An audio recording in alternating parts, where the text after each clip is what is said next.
বিস্ময়কর গুণাগুণ রয়েছে আমার হাতে যে ফুলটি দেখতে পাচ্ছ, এই ফুলটির। এই বসন্তে সব থেকে উপকারী এই ফুল। আমি আজ কথা বলছি হরেক গুণ সমৃদ্ধ সজনে ফুলের। 10টি উপকারিতা থাকা সত্ত্বেও একটু তেতো ভাবের জন্য এই বসন্তে কোনোভাবে কি খাদ্য তালিকায় থাকছে না এই ফুলটি, এড়িয়ে যাচ্ছ, তাহলে বড়ই ভুল করছো।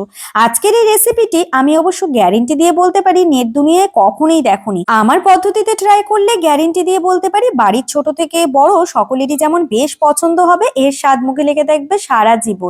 এর জন্য সজনে ফুল ধুয়ে বেছে রেখেছি, এতে পাতলা করে কেটে রাখা পেঁয়াজ কুচি আর বেশ খানিকটা পরিমাণে চালের গুঁড়ো, পোস্ত, পরিমাণ মতো লবণ এবং সজনে ফুল দিয়ে জল ছাড়াই শুকনো অবস্থায় মেখে নিতে হবে।